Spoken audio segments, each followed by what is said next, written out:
Okay, welcome everyone to today's virtual webinar. We are doing our intro to streaming workshop. We have Rebecca Van Dusen, who is going to be our instructor, and she will start in just a few moments. My name is Susan Winkler. I am our technology librarian here at the Champaign Public Library, and we're very happy to have you here with us. We do have a handout for today's workshop. I will post the link for that in the chat in just a moment, and you can feel free to follow along there. We can also print it out. You can pick it up at the library if you'd like. We are recording today's webinar. It will go up on our YouTube channel, and we will send out a follow-up email to everyone that's registered for today's event with the link to that video, and also any follow-up questions that we may answer, or questions where we need to do a little bit more research or have a more robust answer for you. I have enabled live transcriptions, so you should see those down at the bottom. If you don't want to see them, though, you can hide them. The other things that I want you to know about down at the bottom, there is a chat function. Looks like a little comment bubble. That is how you can go ahead and ask questions today, or make comments in the chat. If you want to ask questions to Rebecca, you can put them in chat, and then I will relay them verbally to her. If you'd like to ask a question out loud, you can also use the raised hand button, which is also down there along with the chat. It looks like a little raised hand. Looks like a little hand. If you click on that and raise your hand, I will basically call on you and make sure that you actually meant to do it, and then you can ask your question verbally to Rebecca yourself if you'd like, because I know sometimes it's kind of hard to type out or get exactly what you want to say via typing too. So you can always use the raised hand if you want to ask a question yourself out loud. Otherwise, you can post them in the chat, and I will relay them to Rebecca. So, all right. Did I miss anything? I don't think so. Okay, we're still used to doing these, but it's been a little while, so we're getting back into the swing of the. You got to shake the rust off every time we get back. The virtual workshops here. So, all right, okay. Well, I'm going to go ahead and let Rebecca take over then. Rebecca, how are you doing today? I'm doing well. How are you? Excellent. I'm doing pretty well also. I'm excited for today's workshop, Intro to Streaming. I know things have changed a little bit, and we always want to run this one because there's always new streaming services that come out, or streaming services that combine their services, or you can get, ESPN through Hulu now, and so there's a whole mess of stuff. Ever-changing landscape. Exactly. So okay, I'll go ahead and share my screen. So we're gonna go over the slides now. Let me know if you can see what I'm seeing. You should be hopefully seeing PowerPoint. Yes, intro to Chromebooks. Oh my goodness, I downloaded the wrong one. That's funny. Okay, let me share the other one I had downloaded. All right, I'll let you do that. And while you do that, I will go ahead and put the link for the handout into the chat. There, I have it open, but it didn't download. I had it open on Chrome. Save as. See, this is why I needed you to figure out I wasn't on the wrong PowerPoint. There we go. There we go. Okay. It's always a team effort around here. Yes. Sometimes you look at a thing a million times and it still doesn't make any sense. Okay. Let me get back to my Zoom. Okay. And the handout is posted in chat for everyone. And again, if you would like a printed copy of that, just let us know. Okay. Hopefully you're seeing Intro to Streaming now. Yes. Now I'm seeing Intro to Streaming. Yay. Okay, good. All right. So let's go ahead and get started. What are we talking about today? So we're talking about streaming. That would include streaming services. You may have heard of things like Netflix before, or Amazon, or Hulu, or Hoopla, or Canopy, which is some of our streaming services through the library. So we're going to talk about what they're all about, what it goes into if you're looking to subscribe to services or utilize services. We're going to talk about cord cutting. You may have heard of cutting the cord as a phrase before. We're going to talk about what that is. We'll talk about things to consider if you're interested in getting started with streaming or continuing to work with streaming you already have. Then we're also going to talk about the different service models. So of course, there's different brands and services involved with streaming. We're going to talk about providers. We're going to talk about our library streaming services, and then additional resources if you want to continue learning about streaming. Are there any questions to begin with before I jump in? And please remember, you can either post a question in the chat using that chat comment bubble, or if you raise your hand, I will go ahead and unmute you so that you can ask a question out loud. Okay, I'll go ahead and get started since it doesn't sound like there's any questions, but feel free, that's the whole point of this, is to help answer those questions. So feel free to put those in the chat at any time. It doesn't have to be when I ask for questions. Interrupt me, that's what I'm here for. Okay, so streaming media, there's a couple definitions I pulled from the internet. So Oxford University Press had a streaming media definition. They define it as a method of transmitting or receiving data, especially video and audio, over a computer network as a steady, continuous flow. So that's kind of where they get that streaming word from. And it allows playback to start while the rest of the data is still being received. So that kind of is telling you that while you're streaming, you may need to be connected to the internet because it's constantly getting that data flowing in or streaming in. Verizon.com had a really simple and basic definition that I liked a lot, so I put that here as well. They define streaming as any media content, live or recorded, delivered to computers and mobile devices via the internet and played back in real time. And then Wikipedia also had a really good definition, I thought. The verb to stream refers to the process of delivering or obtaining the media in this manner. It refers to the delivery method rather than the medium itself. So streaming is how you get the media, not what the media is, if that makes sense. And then cutting the cord is another definition you might have heard. Cutting the cord is when viewers or listeners cancel their subscriptions to cable TV, satellite TV, more traditional media, or radio. Maybe they had a radio subscription or something, in favor of content available via the internet. So currently in my household, we don't have a subscription to cable. We just have the internet and we use streaming. So a lot of people have done that to save money, or they find themselves not using their cable subscription as much, so they just decide to cut the cord. So you may have heard of it in that context. And sometimes it refers to people who are opting out of their landline phones and instead going with their cell phone. We've had a lot of people come into the library and they're transitioning. They just got a new cell phone because they no longer need that landline phone. Again, it may help save money, or they just find that they don't need it anymore. And then there's another term that was coined in 2011 called cord nevers. So that's people who have never subscribed to or used traditional cable TV. So usually that comes with the younger generations, I find. Usually people that are older, like maybe my parents, we've had cable when I was a kid, of course. They still have cable. I'm trying to encourage them to get more streaming because it is sort of expensive per month to just have, but that's their choice. And that's what we're going to talk about today. It's all about choices and research and deciding what you need. Any questions so far? No questions so far. All right. So I dived into this just a little bit, but let's get a little bit more into things that you may want to consider when you're interested in streaming. So there is no right way to start streaming. You can figure out what you'd like to watch or listen to, because you can also stream music and radio or podcasts. And then you can find the right combination of providers and services that work with the stuff that you want to watch or listen to. And you may also find that cutting the cord is not exactly the right choice for you. You may find that it costs more or may be less efficient for what you watch or listen to.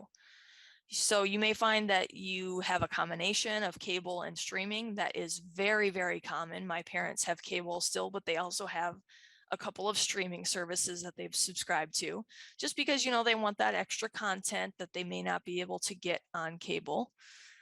So basically, what we're providing with this workshop is a framework so that you can reference and explore those options for yourself. So it's not sort of me recommending anything. It's sort of us giving you ideas where then you can take and say, okay, now I know I want this or that, or I have to think about doing this or that to start streaming. So you're going to want to, of course, ask yourself a couple things when you're considering streaming. You'll want to think about what type of viewer or listener you are. Do you like watching stuff on demand? Do you like watching stuff live? Stuff like that. What kind of content do you want? So a lot of streaming services may provide TV shows exclusively, documentaries, independent films, original content. There's tons of different stuff out there that you may be interested in. So the content is important to think about when you're subscribing.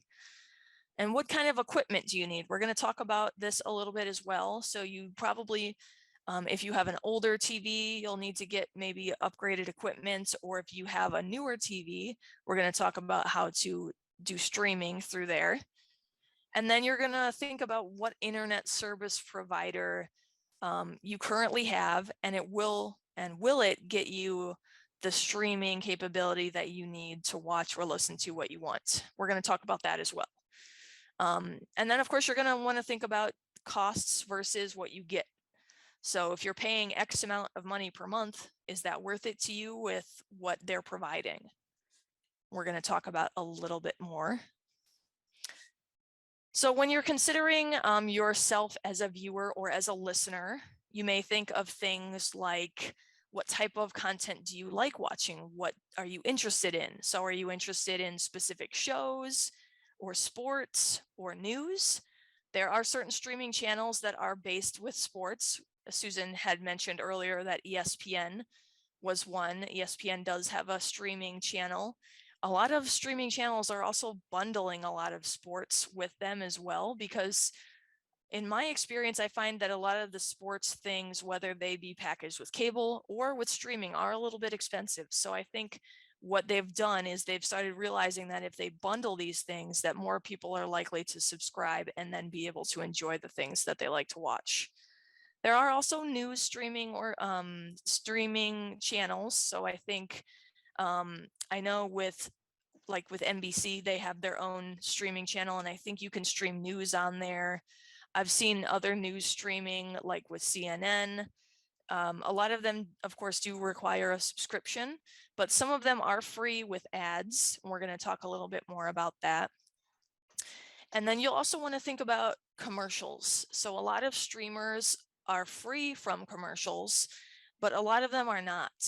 We're going to talk more about that in a little bit, but you may think about, are you going to enjoy your stuff with commercials and pay a little less, or do you want to pay a little bit more and be free from all the advertising?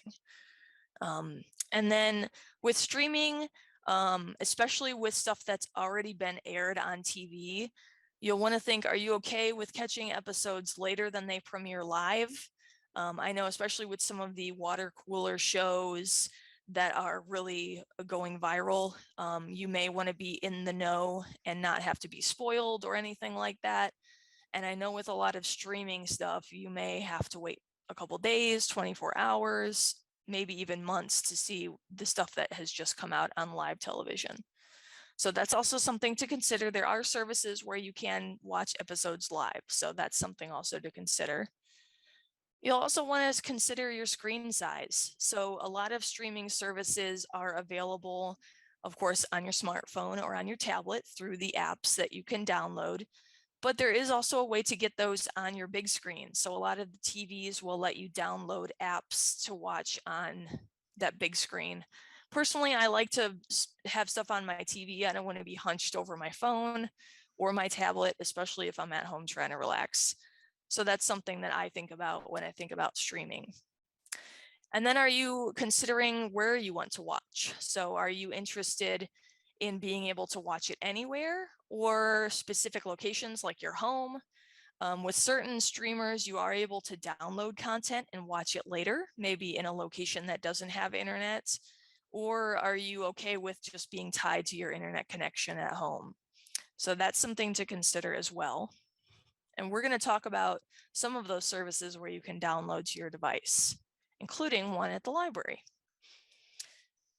And then, of course, you'll want to think about your favorite channels and networks. There are certain streaming services that are tied to networks. For instance, NBC has a streaming service called Peacock. Let me see, I did write another one down here. Oh, yes. HBO also has HBO Max, and Disney Plus has their streaming service. So that's something you may consider if you're interested in watching those shows or networks that are, they're tied to certain shows. For instance, The Office, if you want to watch that network show, that would be on NBC's streaming app, Peacock. So that's something to consider. Is your favorite content going to be on those channels? Do I have to subscribe to those channels to watch? So that's something we can look at later as well, and how to find those shows and where they are. And do you have any considerations about your original content, exclusive content? So what is original content? Original content would be, for instance, Netflix. That's one of the big streaming services. These bigger streaming services have actually gone out and created original content that is just for their service, and it doesn't appear in regular media like TV or feature films. So for instance, with Netflix, you may have heard of the show Stranger Things. There's quite a few original shows on HBO's channels, and Disney Plus has a lot of original content as well. There is also exclusive content. So exclusive content would mean that a certain streaming service has gotten the rights to stream certain shows or certain movies. So for instance, I know that HBO Max has the exclusive rights to the TV show Friends. They also have exclusive rights to a lot of the Warner Brothers movie catalog, including Harry Potter. So that's also something to consider, because if you want to watch those things and a certain streaming service has them, then you may have to get either a free trial, or you may have to get a subscription to that service. So I know when I look for something, and I try to make sure that it's on the streamers that I currently subscribe to. And I'll show you a website that's really, really handy for looking those shows up, and those TV shows and those movies, so that if you're looking for something, you can just go to that website, search it, and then it will show you what streamers it is on. So Yeah. I use that all the time, because I try as much as I can not to have to rent anything or buy anything. I either try to get it on my streamers, or I try to get it at the library. Yeah. I was also going to say there's something new too that we should consider, which is how long before something is going to be released on another platform. So, which is something to consider. You know, a lot of these streamers that have their original content or exclusive content don't release these things on DVD until much, much later. Yes. So if you want to watch, you know, like for example, Stranger Things, I don't know if Stranger Things has come out on DVD yet. Or if it's still I think it has for the but, first season. Yeah. I have the first season on DVD, but I don't think any other season has come out. Or things like, you know, Apple TV Plus has Ted Lasso, which is a show that a lot of people have been raving about for the last couple of years. You know, we finally saw season 1 as part of an exclusive preview, and then now we're like, we can't watch season 2 or season 3 because they're only on Apple TV Plus. So we would have to subscribe to Apple TV Plus in order to watch those second or third season. So those are also things to consider when you're talking about content, is, you know, how long will you have to wait before you can get the content elsewhere? Yes. And I should say sometimes exclusive content may also switch hands. So certain streamers may have the rights to certain shows or movies for X amount of time. And then when that time is up, the rights then go kind of in the free market. And then, you know, another streamer might buy the rights, or, you know, it might just be out there for free or something. I see that pretty often, where, you know, like I see lists on the internet where it's like, watch these movies on Netflix before they leave, because, you know, they're losing the rights to that content to be able to stream it on their service. And that certainly happened with Marvel, where for a while you could watch Marvel on movies on Netflix because they had negotiated a contract, but then Disney Plus now has the rights to most of the Marvel content. So yep, same thing with The Office, like I was saying before with the whole network thing. Since NBC came out with Peacock, The Office used to be on Netflix, but then their contract or whatever it was with their streaming rights ended, so now it's only on Peacock. So I know for me, The Office was one of those shows that was a comfort show I could just put on the background because I already had Netflix, but now it's not on there anymore. So you have to sign up for that service if you want to watch it. And that happens pretty regularly with different movies and shows, is they kind of change hands pretty often depending on who has the rights. So it's always something to keep up on, I find. And it's why we keep teaching this workshop. Yes. All right. So another thing, of course, to consider is the cost versus the service. So in order to stream, will you need to buy something new to make it work? For example, will you need to buy a new TV or a new streaming device to make your stream work? I know with older TVs, it's not as easy to get streaming to work because of XYZ reason. We'll talk about that in a little bit. But also you may consider, will one service provide everything you want to watch or listen to, or do you need more choices? I know it's pretty common to have multiple streaming services. I myself have a couple. I have Netflix. We also have Hulu. So you may find that you subscribe to more than one. And how many devices or people do you want to have access? So with different providers, there are different rules and different costs. So I think, for instance, with Netflix, I think you're able to maybe have like 5 users, I believe, on there for free. And then you can pay more to have the users watch on multiple screens. So for instance, if you had Netflix and you lent somebody your Netflix password and they could watch it at home while you were watching it at your home, you may have to pay for the multiple screen thing. I think it depends on what plan you get, because there are different plans with different providers as well. I know with Hulu, you can also pay more to eliminate the ads. We pay for Hulu ad-free and I love it. I hate watching ads, so I thought it was worth it for me to pay a little extra so I didn't have to worry about that. And remember, those also change too. Like Netflix is right now trying to figure out, they actually lost subscribers this in their last whatever the last report. And so they're trying to come up with ways where they're like, okay, well, maybe we'll have maybe Netflix will have an ad supported version, and maybe they'll have, okay, we got to squash people doing this password sharing, so we're going to come up with an alternate business plan model for folks too. So again, it's always changing. So it's definitely worth doing your research ahead of time. And then just understanding that things may change on you in the midst of your enjoyment of a service. Yeah, I think since we've started this webinar or this workshop specifically, we've seen changes in the names of specific services. Services have died, services have been created, changed. It's like an ever-changing thing. It's kind of crazy how fast it happens. But luckily, I've provided some additional links for you, which we'll cover at the end of the webinar, that those links, if you go to them, they're pretty well kept up with what the services are and what then they provide and all that. So at least in that way, it's easy to keep track. So I know I've bookmarked a couple websites that I visit from time to time just to see what's out there and what's changing. Okay, any questions so far?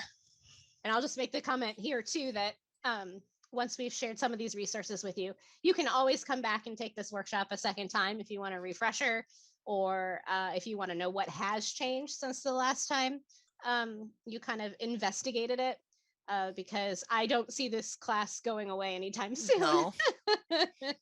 We're sort of at the beginning part of all this streaming frontier. And I will also say that this class is probably the one that I change the most often. With the other classes, like Intro to Microsoft Word or something, not much really ever changes. But with this one, I have to change it most often because it's so quick, the way things happen and die off, fade away, renew, what have you. Yep. Business models changing and right. Okay. Also, no questions so far. Cool. But feel free to pop those in the chat if you'd like. So we talked a little bit before about equipment, but you'll want to think about equipment if you're interested in streaming. You may have heard of something called a smart TV. So what is a smart TV? A smart TV essentially is a TV that's set up to have internet connectivity so that it can connect to your streaming services or to the internet. I'll talk a little bit more about that in a second, but a smart TV is a really handy thing if you want to start streaming. And most TVs I feel like nowadays that are sold are usually smart TVs, unless you're getting a cheaper end TV. And then, of course, you can always stream on a computer or a tablet as well, and a smartphone. Sometimes on my lunch break, I'll watch a show on Netflix on my smartphone because you can get the app on your smartphone. But that's something to consider. Maybe you want to watch TV like you would normally, and you may not want to just watch it exclusively on a computer. I know it's a little hard for me.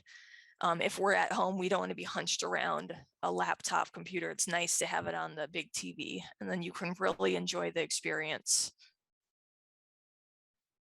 So there is another thing to consider when it comes to equipment. It's not going to be necessarily the TV that you're thinking about. It may be something that you plug into your TV. So there are things called plug-in devices or streaming devices. You may have heard of that word before, and software. So the 4 different devices that I have on this slide are the Amazon Fire Stick, the Google Chromecast, kind of hard to say, the Roku, and the Apple TV. So these aren't everything that's out there in terms of plug-in devices or software, but these are kind of the big hitters. So I personally have a Roku device at home, and it's really easy to use. Basically, what I do is I plug in my Roku device to my TV via the HDMI cord. So that's just a cord that plugs right into my TV, and then I can access my Roku, and I have all of my streaming channels set up on there. So I can use my Roku to jump into my Netflix, jump into my Hulu, my Canopy, all of my streaming apps are on there. And it's pretty much the same thing with things like Apple TV. Google Chromecast is a little bit different. It's kind of nice because with Google Chromecast, you can actually cast something that's on your laptop onto your big screen TV.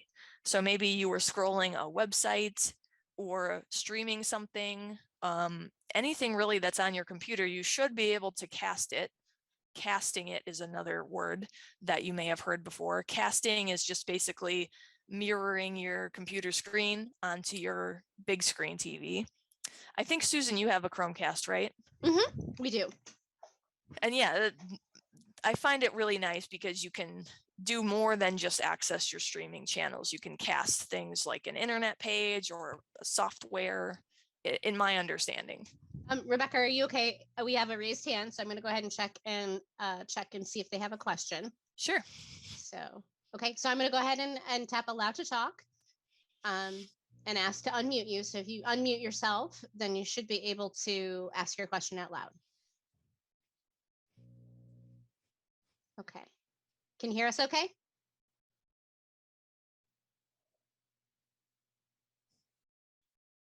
Maybe. Okay. So you are unmuted if you'd like to go ahead and ask a question. If it was accidental, don't worry about it. Just go ahead and we'll move on. But if you do, also you can post it in the chat too. Okay, I'll keep going. Okay. Yep. The Amazon Fire Stick is just sort of Amazon's version of the Roku or the Apple TV. You can access different streaming channels, and of course you can access Amazon's streaming service called Amazon Prime. There is also another one called Apple TV, so that's Apple's version of a streaming box. And you can access, of course, all of your streaming channels. And the cool thing about Apple TV too is it will also show you content that you can rent or buy. So not just free streaming channels that you already subscribe to, but it will give you suggestions for things you may want to watch through Apple TV. You may have heard of Apple TV Plus, which is their streaming service. Apple TV is their physical hard drive or hardware instead of the software, which is Apple TV Plus. That's the streaming service. I know it's a little confusing. And then I did put a link down here at the bottom for a link about indoor or outdoor antennas, because I think a lot of people forget that when they're streaming, is that you can get those local channels or free channels over the air. So I actually have a antenna in my house. I just got it on Amazon, I think maybe for like under $20. And it's nice because we can get those local news channels, and it's nice to just have those. I don't have to worry about jumping into any subscription. I can just get my news channels if I need them. You know, we used to have the rabbit ears, but now it's sort of different, but you can still get those antennas. And then I do have a picture here of what sort of the interface might look like if you have a smart TV. So a lot of them will have a menu on somewhere, either on the bottom of the screen or on the side. Depends on the model, I guess. But then you can see all of the apps there at the bottom, such as Netflix and Hulu. And those are the apps that you can install on your smart TV so that you can jump right into the service that you have subscribed to. So my smart TV, I have a Samsung smart TV. I can install apps on there. I even can install library apps. So I have the Hoopla app, I have the Canopy app, and you can search for apps on your device because it can connect to the internet. So you may want to look into that if you're interested in streaming. Now we have the smart TV, which has the apps, but we also have a Roku. So we kind of have two things that do the same thing, but I like my Roku a lot and it was a gift, so I use it all the time. Speaking of Roku, I put the interface for Roku up in case you were interested in what that looked like, because it's sort of hard to describe without seeing it visually. I'm very visual, so it helps me to get that across. So this is the interface. Once you're into your Roku, you can see all of those different applications there. Those are all my streaming services that I have downloaded onto my Roku. So you'll see Netflix there, Disney Plus, Hulu, and then a bunch of other ones that are on there. And this includes free things, like for instance, YouTube. That's free for me to watch. I don't need a subscription to watch YouTube. There are free streaming services as well. Now you may find that you have to watch more ads, or you're not getting the premium content, but it may be something that you're interested in. So just because it's free doesn't mean it's bad. Especially with stuff at the library, we have lots of good stuff on Canopy and on Hoopla, which we're going to cover in a little bit. Oh, let me go back there. Do we have any questions? Feel free to post questions in the chat, or again, if you want to raise your hand, I can go ahead and unmute you so you can ask your question out loud. No questions at the moment. Okay. So a couple more things to consider. We're going to think about your internet service provider and your internet speed. So you may have heard of something called an ISP. That is just short for internet service provider. So that would be who provides internet for you. For instance, Xfinity, AT&T. You may have different ones. I know there's a couple of other ones in town. I think there's like Pavlov. What's that other one that's here that just came in? I can't remember. Well, there's new fiber optic that's the fiber optic one. I can't remember their name, but they're laying the cable right now for it. So yes, they laid the cable for that in my neighborhood recently as well. Mm-hmm. But that's coming as well. So there's a lot of different internet service providers. So that's something you'll want to think about. Like CenturyLink is one too, I think. Is that right? Yes, I've heard of that one as well. I'll look up the fiber optic one and get back to you. It's on the tip of my tongue. I just can't think of it. But those are things out there that you can research. So you may think about, what you're going to use, how much internet speed, and that may depend on who you're subscribing to for your internet. Of course, how much speed you'll need depends on the type of content you want to stream. So if you have a higher internet speed, it's going to prevent things like lag or buffering or skipping.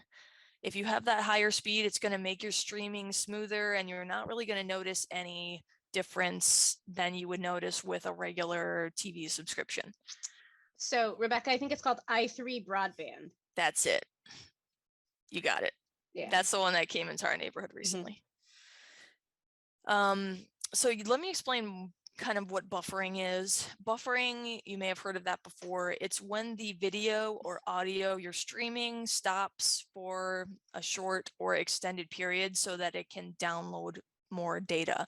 So it may be skipping or stopping, or it seems like it's maybe glitching. That may mean that you have a slower internet connection than you'd like to be able to stream the content you want to watch or listen to. So if you have a higher speed, it will prevent things like buffering. And then a higher speed internet will also help you watch things in high definition quality or 4K video quality, which is that high, crisp, clear picture or sound.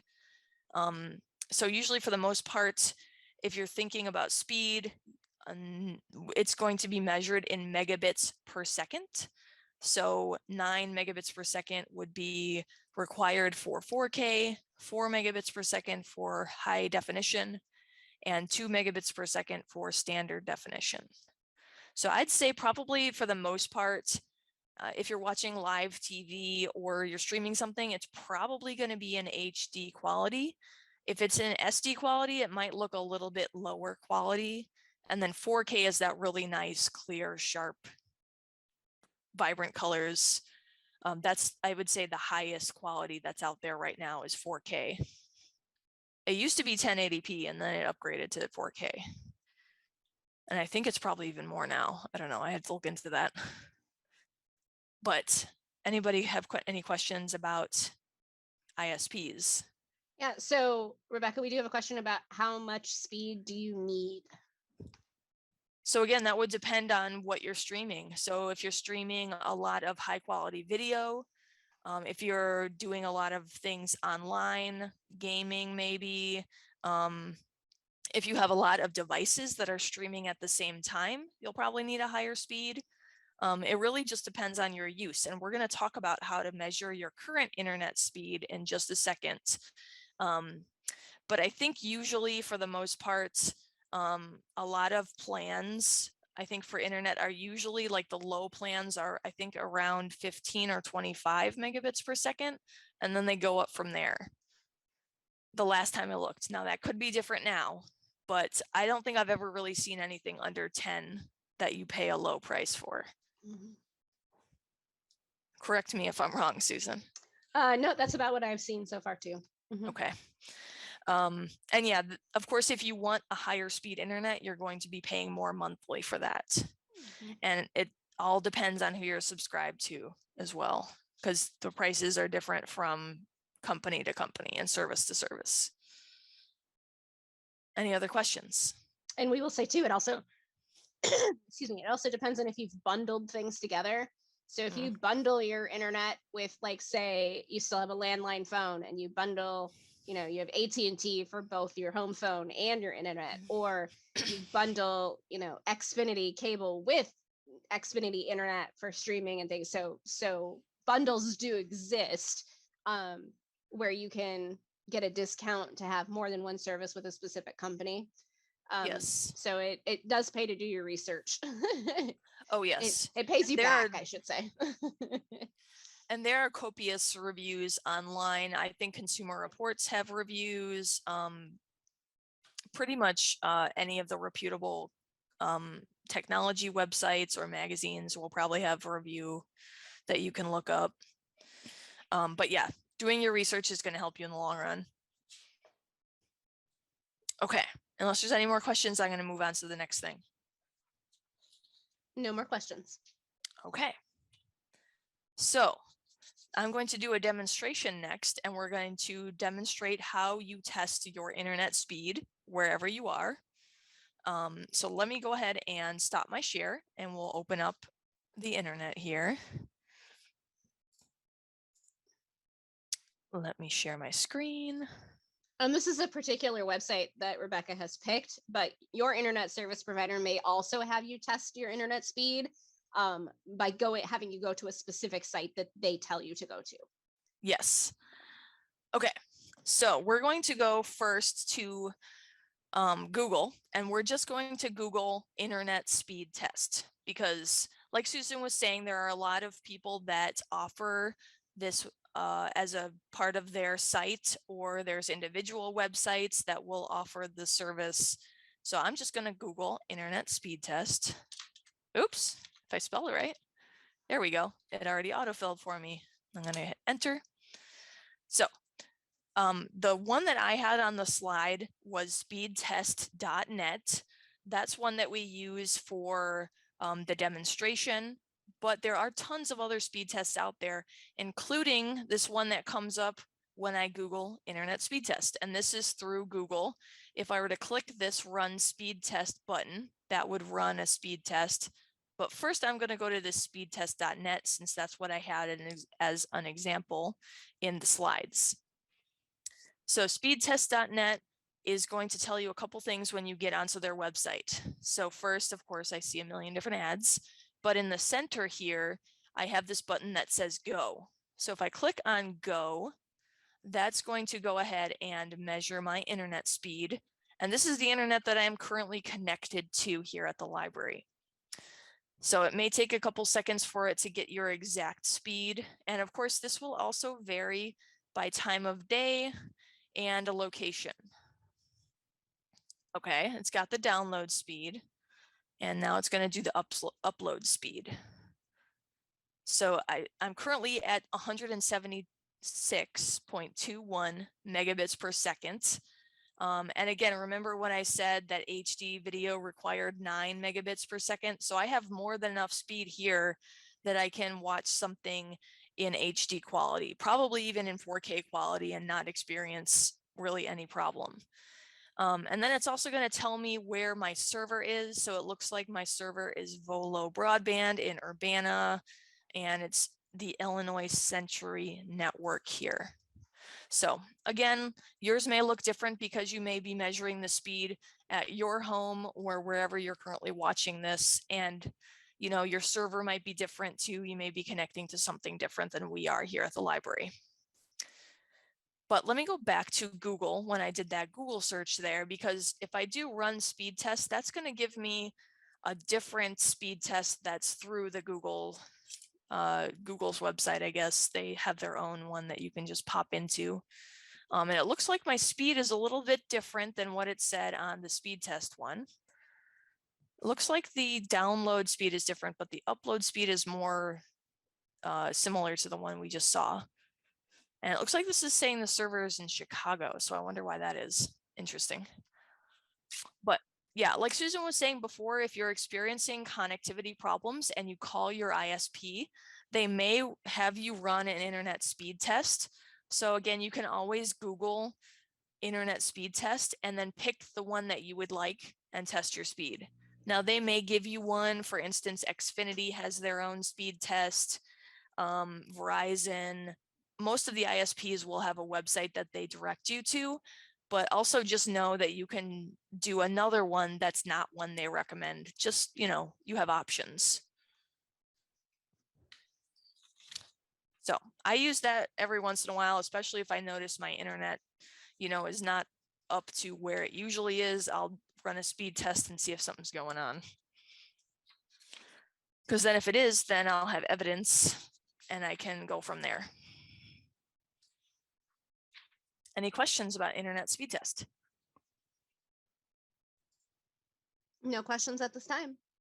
Looks like there's tons too. As I scroll down, it looks like I have one from fast.com, AT&T, Spectrum, CenturyLink, tons of them down here. So there's more than just what your internet service provider is telling you. Okay, let me switch back to my PowerPoint here. PowerPoint streaming, there we go. I didn't want to get back to that Chromebook one again. All right, let me go to my next slide here. Okay, so let's talk about different service models, because there are different ways that you can stream. So most of us think about streaming as being on demand. So on demand would mean you, in your own time, pick something to watch, put it on, and it's playing right away for you. So for instance, with Netflix would be an on-demand service model, Amazon Prime, Hulu, those sort of streamers, Disney Plus. But there are also streaming services that stream live TV and radio. So for instance, YouTube TV, Sling TV, DirecTV also has a live streaming service, and there is also radio streaming services such as iHeartRadio. So those are actually broadcasting live TV. I used to have Sling TV because we did want to watch TV as it was premiering. We found out that we didn't really use it that much, so we unsubscribed. But it was sort of nice because you did get that experience of watching TV without having the subscription to cable. There are also free options. So of course we have Hoopla and Canopy available here for Champaign cardholders, and those are free streaming services. You may also find that there are some episodes of TV shows or even movies that are available for free online. Every once in a while, I'll see some episodes on YouTube or TV or movies on YouTube. Sometimes they don't stay for very long, but I have seen some movies up there before, especially older movies that have, they've gotten out of their copyright and they're available for free. So sometimes they'll be stuck up on YouTube or some other channel. There are some news channels that are also available for free. And the Internet Movie Archive, I don't know if that's still going on, but the Internet Movie Archive, I think, tries to capture some stuff that has gone outside of the copyright. I don't know what that term is. I'm sure you know what it is, Susan. It's gone into the public domain. That's it. Mm-hmm. Public domain. I know books very often are publicized about when they go in public domain, but I don't hear that so much with media because we're just getting into that age where stuff is transitioning into public domain. Because I think it is maybe like 80, 100 years it has to be, something like that, for the content to be available. There's stipulations from the year that it was passed, and it's a complicated, I almost said wibbly wobbly, timey wimey.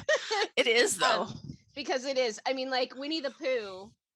Yes. Just became public domain, but not Winnie the Pooh with a red T-shirt. Not the Disney one. That's Disney. That's still in copyright because it's the intellectual property of the Disney animators who made that interpretation. Mm-hmm. So there's lots of. I mean, there's tons out there. We could, and we're not legal professionals, so we'll specify by saying, we can help you begin your process of copyright law, looking up stuff and send you to the law library and things like that. But in general, things that are going to be in, like, say, the Internet Movie Archive are in public domain, or at least some of the silent films like Nosferatu, mm-hmm. those kinds mm-hmm. of things are, a lot of that stuff is there's like date of publication of the creative work plus so many years plus mm-hmm. Whether or not they've renewed the copyright on something. So, yes. Yeah. It is very wibbly wobbly. I think that was a good a good use of that.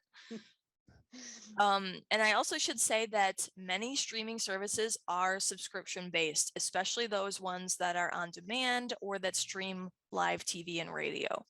So that means you would pay either a monthly or a yearly fee to access their content. Sometimes they will bundle it or reduce the price depending on if you pay for a year. So I know that Disney Plus was offering, for a time, they were offering the yearly fee as slightly cheaper than if you paid month to month, just to get you to subscribe for a year. But you may find that you don't need it for that long, and you may only want to subscribe for a month or two and then unsubscribe. I've done that before. I have certain things that I like to watch, and then when I'm done, I'll be like, okay, do I need that streaming service anymore? And then I'll unsubscribe. But with certain services, I do like to have them all the time, so I just keep my subscription. Again, that's something that you would want to think about in terms of your costs and your value for the service. And that's not a strange thing. That's really normal. People do that all the time.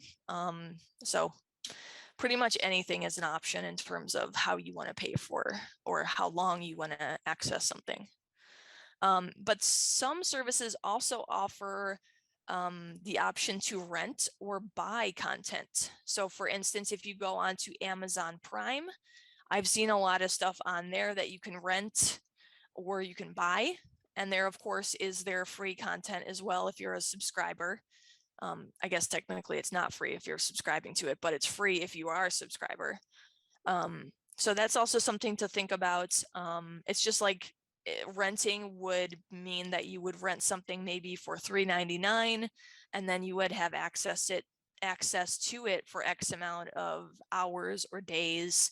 I think it's pretty common for a couple of days to have the content after it's been rented, and then it would return.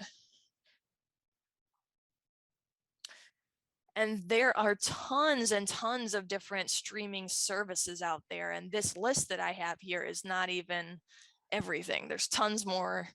But a lot of the popular ones are things like Amazon Prime, Disney Plus, HBO, Peacock, Paramount Plus, and they all have, again, their own exclusive content that they've bought in for the streaming rights. So something that you see on Disney Plus may not be available on Paramount Plus or on HBO Max, but sometimes they do overlap a little bit. I know I've seen things on HBO Max that I've seen before on Netflix or on Hulu. So sometimes they overlap just because, especially with new content, because they want to get it out to more people. Like I know with some of the newer movies that come out, once they're ready to stream, a couple of different services will pick them up.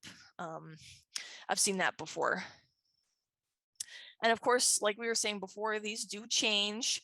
I know Paramount Plus used to be CBS All Access, and then I think Paramount bought them and then combined it with all of their exclusive things through Paramount. So things are always changing. Consumer Reports has a really nice guide to streaming video services, and they put out that report at least once yearly. The last one they put out was in May of this year. So I have a link to that at the end of this handout as well. And of course, this handout will go to you. We're going to email this out, so don't worry about losing that info. You're going to have that. But there's also providers for streaming music and radio, for instance, Pandora or Spotify. You may have heard of that. And then things like YouTube TV would be live TV streaming. So there's tons of stuff out there that you can subscribe to. And of course, like we were saying before, they all vary in what content they have and the cost for their content. This is a little screenshot here of PC Magazine's article about the best video streaming services for 2022. And this, I really like accessing this particular article because they do keep it up really regularly, and they show in a really nice visual way what you're getting, how much you're paying, and then like, does it have ads? Where can I buy it? Do they offer live TV? It has all those different sort of factors that they've thought about that they give you information on. Now, this is just a small screenshot. It's a really big, long list of providers that they cover. And this is another link that I have at the end of the webinar as well. Any questions? No questions at the moment. Okay. So as I was saying before, we also offer streaming services here at the library. Yay! I use Hoopla and Canopy very often. I love them a lot, and they're free with your Champaign Public Library card. If you're not a Champaign card holder, you'll want to talk to your home library and see if they subscribe to these services. I know, for instance, that Urbana's library has Hoopla and Canopy. I'm not too sure about other libraries outside of that, but if they do subscribe to it, they can tell you. You'll just have to ask.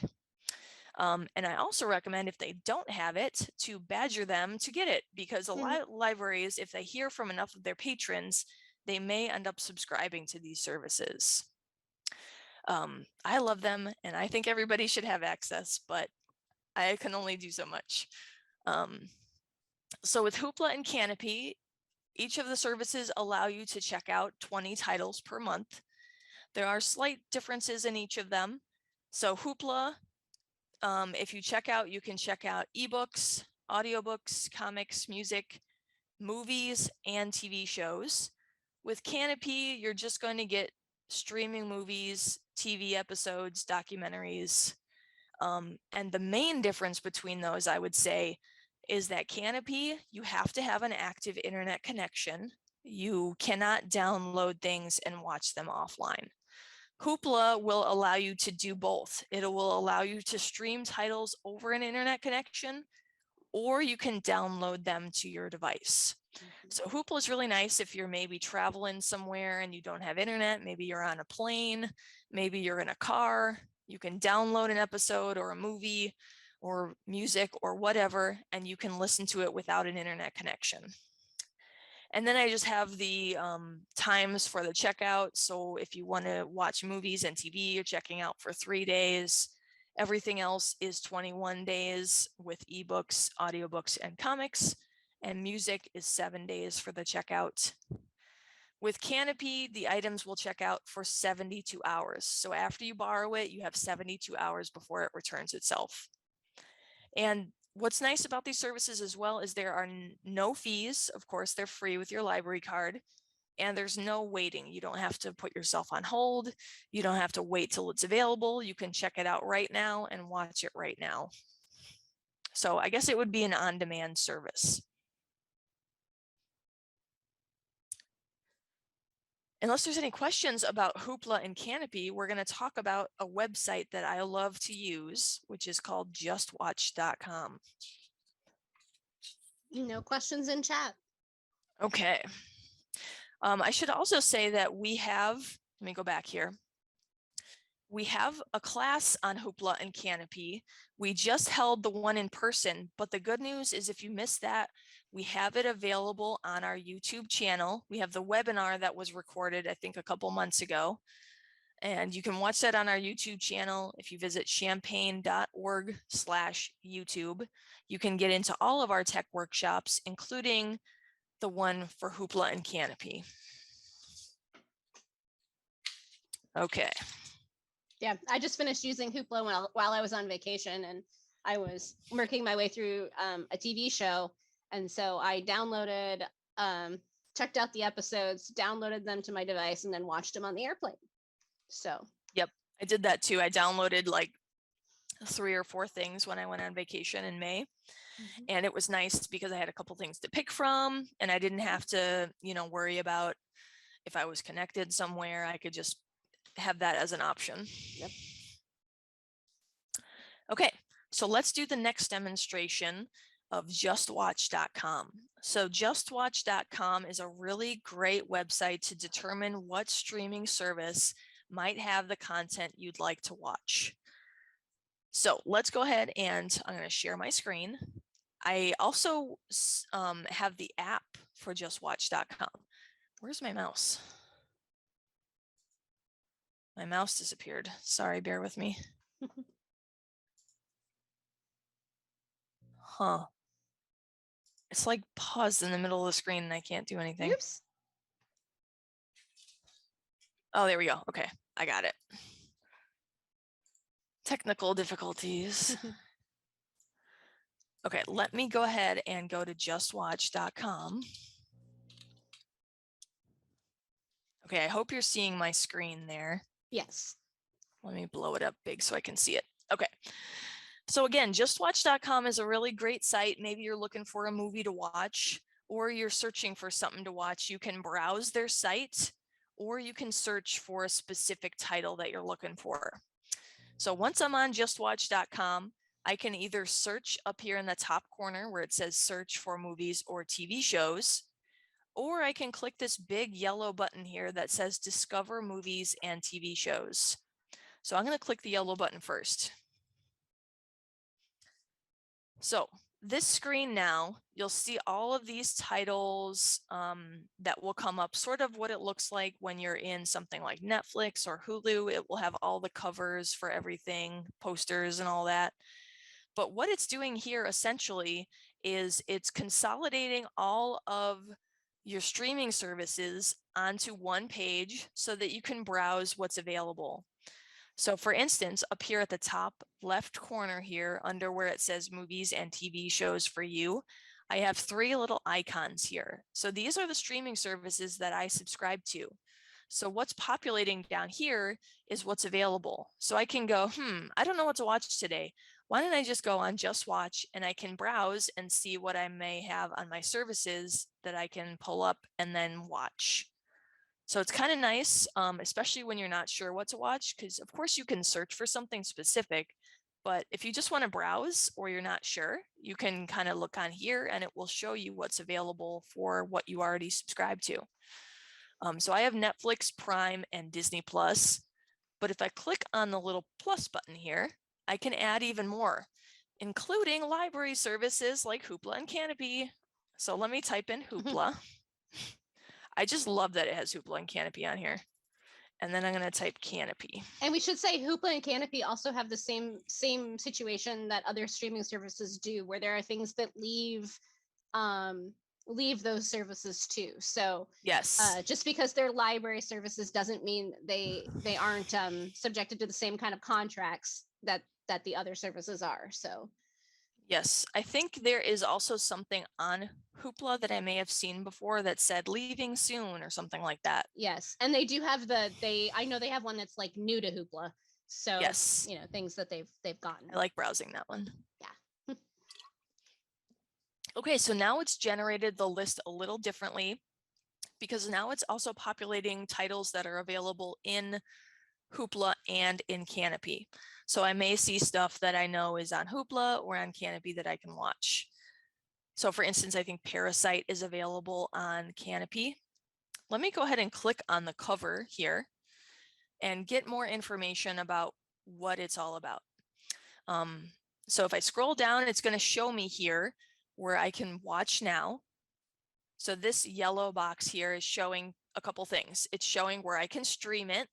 So it looks like it's available for Hulu subscribers to stream. It's also available to rent on Apple TV for $3.99, and it's in 4K quality. Or it's a part of my bundle if I subscribe to Hulu, Disney Plus, and ESPN Plus as a bundle.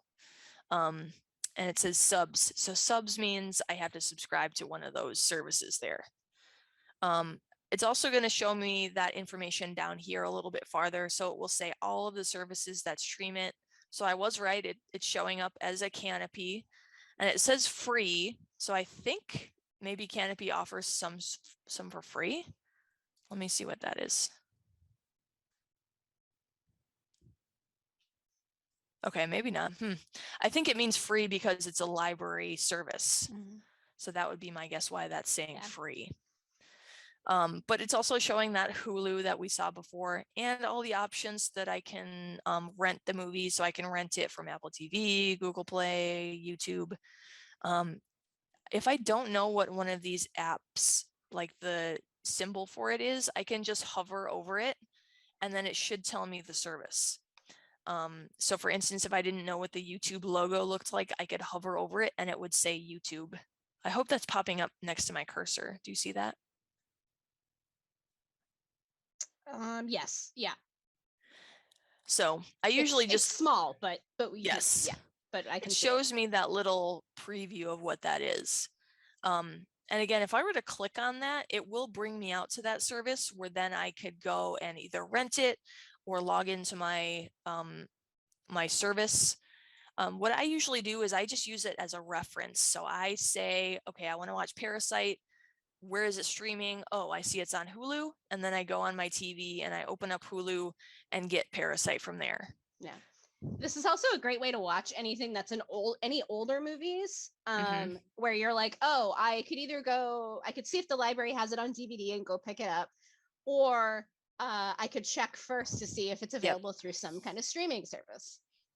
That's exactly what I do. We watch a lot of movies at my house. We're big movie people, and I'm always scrounging to see if it's on any of the services we already have. Of course, I have access to a lot of stuff here at the library as well, because we have those DVDs and all that you can check out. But sometimes I like to have the streaming option because maybe the quality is a little higher, and I don't have to worry about it being checked out or whatever. So I use justwatch.com all the time. There is also an app that you can get for smartphones or tablets. You would just search for Just Watch in your app store, and then you could download it. You don't need an account, but if you want an account, you can save things like stuff that you want to watch, have to your watch list, etc., etc. I can also search for something up here. Now I clicked before just on a title and it brought me to the page, but I can also search for something, and it looks like it has a lot of trending searches here as well. So maybe we want to search for a TV show. Does anybody have a suggestion for a TV show I can search for? And you can put that in the chat.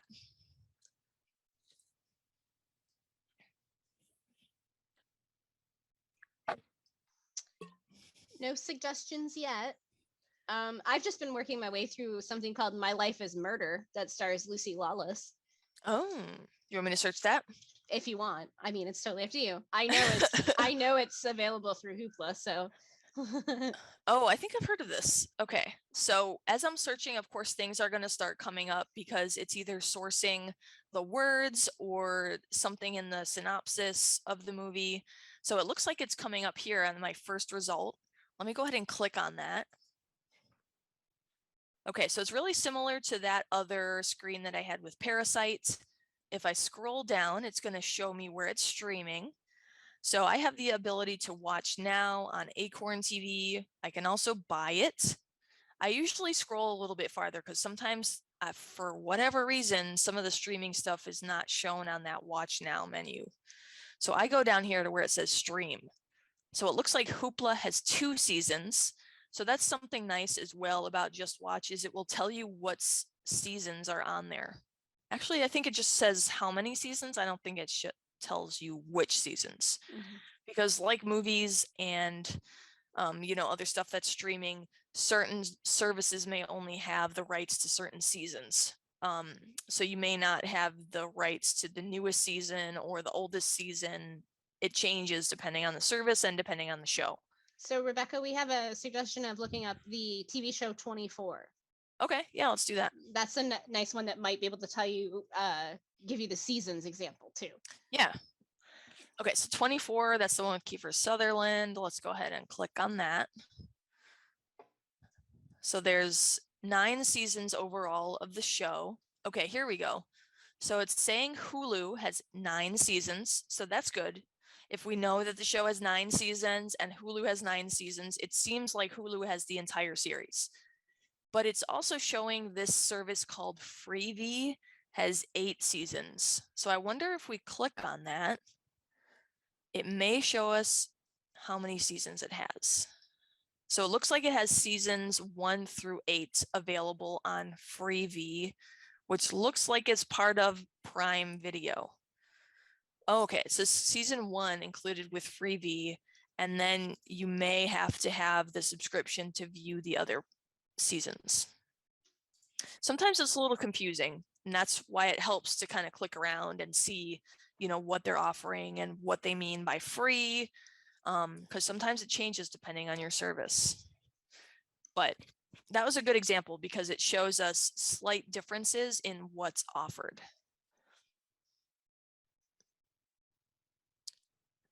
Any other questions about Just Watch? Let me go back home to their home tab here.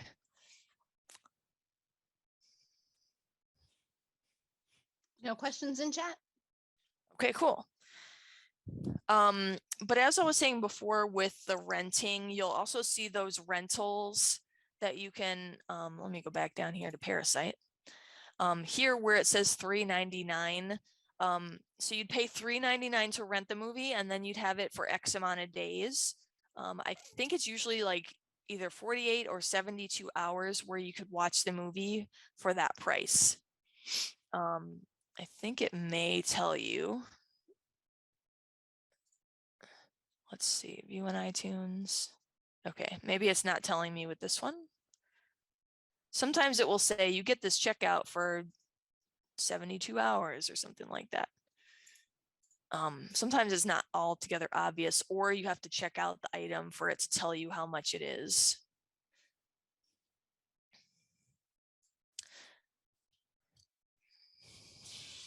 Okay. I think that pretty much covers it. Let's go ahead and switch back to my PowerPoint here.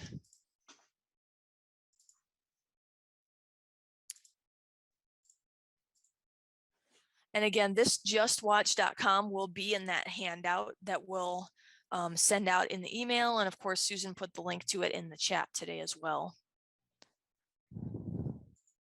Probably one of the most useful websites I've ever used. And it was recommended to me by a library staff member. And I thank her all the time because it's like one of the most used websites for me. Same. Okay, so let's go ahead and talk about some of the terms that we covered today. So I have this glossary in the handout as well. We use a lot of different terms in tech, and it's nice to kind of have a little reference. So we put that in this handout as well. So we talked about 4K resolution.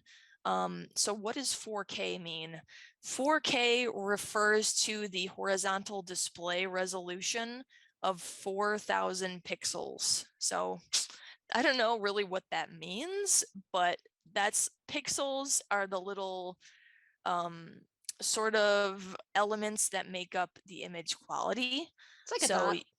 Yes, it's sort of akin to film grain. If you've ever shot on film and you're familiar with film grain, the more pixels you have, the higher the image quality. So if you have a lower image quality, lower pixels, you may notice what's called pixelation. It may look glitchy, blocky, blurry. So the higher your pixels, the higher your resolution. 4K just refers to those pixels. And 1080p, I said that before, 1080p, I believe was 1080 pixels. So that was lower even. This is almost 4 times as much resolution than 1080p. So that's becoming sort of the new standard with media, especially stuff that's put out on like physically. You may have seen 4K players, 4K movies that are sold at places, you know, like Walmart or Target. We also talked about buffering. So buffering is a computer's temporary memory that doesn't fill fast enough with the next bit of data. So if you have a slower connection, you're going to experience more buffering. Buffering, again, you may experience in it is stopping or slowing or lagging. It's not playing smoothly. That's what buffering is. If you have a slower speed than your content can keep up with, then you may experience that. We also talked about cutting the cord. So again, those are people who no longer subscribe to traditional TV. So for instance, maybe you've stopped your cable subscription. That would be you cutting the cord. We talked about cord nevers. So those are people who have never subscribed to traditional cable or satellite TV, and they instead just have always used the internet-based streaming services for their content. Or maybe they just use an antenna or something like that. We didn't talk about a DVR, but a DVR is a digital video recorder. So a lot of times a DVR will be included in your cable subscription, and that will allow you to record TV without extra stuff. So you don't need like a tape or a DVD to save it onto. It will just save it onto a device that connects to your TV. So I think it's usually like a box, or it's built into your cable box if you subscribe to cable. We also talked about high definition. So HD is referred to as high definition. So typically when you're referencing video, that will be the higher quality than standard definition or standard resolution. Next slide. There we go. We also talked about ISPs, so that is an internet service provider. So of course, that's the company that you pay to provide internet to your home or your business, stuff like that. We didn't talk about live streaming, but that's pretty common nowadays. We're doing a live stream right now. So that is a broadcast of an event in real time as it happens over the internet. So you may have heard of live streaming, of course, when it comes to things like webinars or Zoom meetings, but people also live stream things like concerts. Pretty much anything can be live streamed, really. News, SNL. That's probably the most famous live thing. We also talked about the unit of measurement for your internet that is megabits per second. So that's how fast your data can be transmitted. So again, your megabits per second would be tied to your internet speed. If you have a higher unit, like if you're interested in HD quality, you're going to want higher megabits than if you have standard definition. On demand, we talked about a little bit. That would be consuming video or movie content whenever you choose. So you sit down in front of your TV, you pick a movie on Netflix, and you click play. That's watching something on demand. SD is standard definition, so that's of lesser quality than high definition video.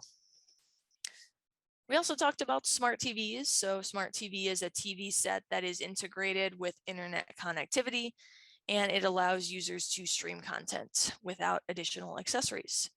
So additional accessories would be things like an Apple TV, a Roku, a Google Chromecast. A smart TV doesn't necessarily need those since it's already got the internet connection, and you can probably already download those apps to the TV itself. We talked about, of course, streaming this whole time. That is playing continuously as sound or moving images are sent in a flow directly from the internet to a computer. So again, the streaming is referring to the method of delivering rather than the content itself. And that's sort of encapsulated in that other definition there of streaming media.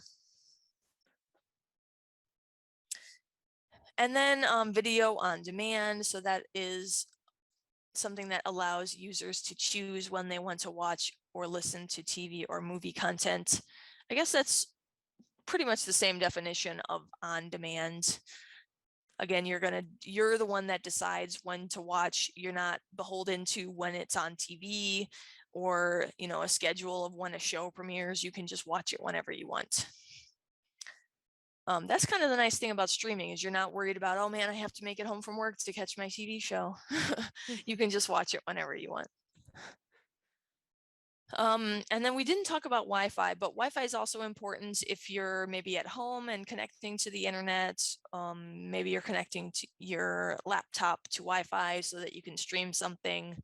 So Wi-Fi is the standard wireless local area network for connecting computers and electronic devices to the internet or to each other. Mostly we think about it just as connecting to the internet. So for instance, if you're here at the library, we have a Wi-Fi network that you can connect to and you can get online. Many people come to the library and they have their own laptop and they just want to work on their projects or watch something or listen to something, and they can connect to our Wi-Fi to access the internet. Any questions about any of those definitions before I check out what we have for additional resources? No questions in chat. Okay. So I've referenced this additional resources a couple times. We sort of have consolidated a lot of those articles and things, especially to do with streaming services. So for instance, PC Magazine has that really great big visual chart that you can check out for all of the streaming services that they deem the best. Now they may deem it the best, but you may find that you don't like it that much, or you find other ones are the best. But, again, with any of these magazines, they have people that sort of do the research and rank them based on what they provide and, the cost versus the value. Tom's Guide also has a really nice one about streaming devices. So maybe you're interested in getting a streaming device such as a Roku and you want to see what it's all about. You want to see a review, pros and cons. Tom's Guide's really good for that. Consumer Reports also has a really great streaming video services article. They have a guide. We love Consumer Reports here at the library. I recommend it to people all the time. They're really nice service. They're unbiased. They don't take ad money. So you'll get really good reviews there. And then, of course, I have put down justwatch.com, my favorite website ever. We have a lot of links here because there's just so much to take in when you're doing streaming. I put a link for the best internet speed tests, but of course you could just do a Google search and a bunch will pop up. They don't necessarily have to be the best to be able to get your speed. There's also information I put about how to watch local news, national news, and global news online. Some information about smart TVs because, they're all the rage. And then CNET is also really a useful website. They have an article about 100 channels compared. So they compare TV channels that you can stream live and what services offer those channels. So if you're interested in streaming live TV, you'll want to check out that CNET website. Okay, that pretty much covers everything. I'll keep going unless anybody has a question because I do want to mention that we have some classes coming up and just some extra stuff here at the end of the webinar. But are there any questions? No questions at the moment. All right. So in August, we are, of course, getting back to our in-person. I don't think we have any virtual webinars for August. We do not current. Okay. So for our first in-person workshop, I keep wanting to say webinar. For our first in-person workshop on the 2nd, we are starting with intro to Windows computers or getting to know Windows computers. We kind of interchange the names there sometimes. But that's going to be sort of a crash course on Windows computers.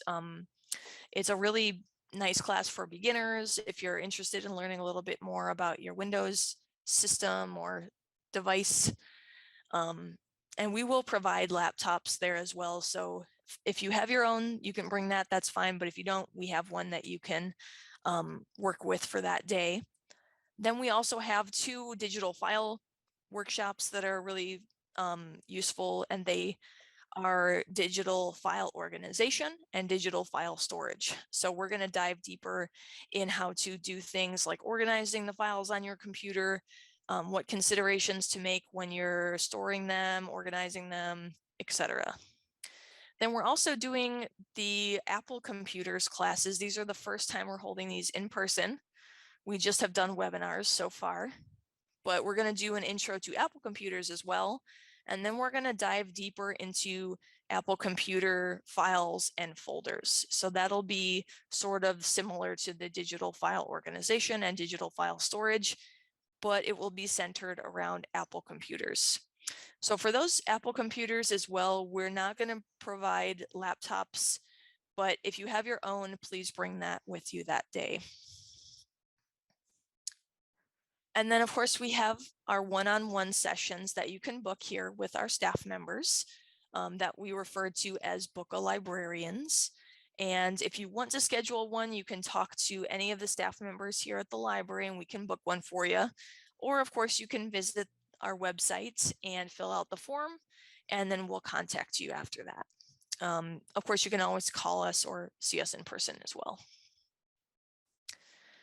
And then, as I was saying before, we have a lot of classes on our YouTube channel, which range anywhere from our tech workshops. We have crafty adults on there. We have our business classes on there, writer's workshop. There's even children's programming on our YouTube channel. Tons of different stuff besides our tech workshops. But if you've missed anything before, you can always check on our YouTube and see if we have a class up there, because and most likely we do it. We've held almost all of our in-person workshops as a webinar previously, so it most likely will be on our YouTube channel. We also have a monthly message that goes out. So through our website, champaign.org/tech-workshops with a hyphen in the middle. If you sign up for our monthly message, you'll learn about upcoming events and programs, and you can sign up through the links right there on that email. It's really nice to kind of get a head start, because I think the monthly message will give, does that come out before it goes on the event calendar, Susan, or is it the same time? It comes out before the regular newsletter. So if you'd like to, some of them that require registration, you might find about it a little earlier by signing up for the monthly message. Yeah, because that's the difference between the webinars and the in-person. We do only have a limited amount of seats for our in-person workshops, whereas with webinars, we have more available, and even if you're not able to make a webinar, you can still look at it online. Okay, and that's pretty much it. I have my contact information up here. Feel free to reach out at any time. I have my number there and my email. If you have any questions after the webinar, or just any tech questions in general, feel free to reach out. I'm always happy to help with those. Or of course, you can ask any of our staff members, really. We're all pretty well versed in tech, and we enjoy answering those questions. So don't be afraid to ask. That's the main bit. We're here to help you. Let me stop my share. And of course, we're going to send this all out with an email, follow-up email. And you can always reach out to us too, if you want any additional handouts, or if you need one printed. We're happy to get those printed for you too. Okay. Do we have any questions for Rebecca? Final thoughts or comments? Lots of talking. Yes. Lots of stuff I to got cover. my water. Yeah, lots of stuff to cover. Yeah, feel free to reach out to us. Like Rebecca said, we're always available. We can print out the Consumer Reports articles for you. We can print out the PC Magazine articles. We can help you research the different streaming services and things as you might start down that road. Streaming adventures. Yes, the streaming adventure. All right. Well, if there are no other questions or anything, do feel free to join us next Tuesday in person for the Intro to Windows Computer workshop.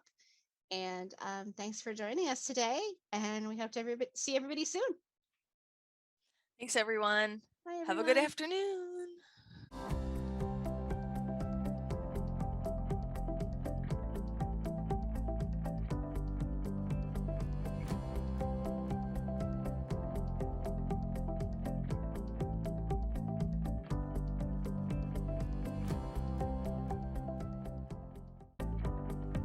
Thank you for tuning into CUI's TV. We hope you enjoyed the show. This video can be accessed anytime on youtube.com. In the YouTube search bar, type in UPTV6 and look for their microphone logo. We hope you will join us again next week for more local, engaging content designed specifically for Champaign County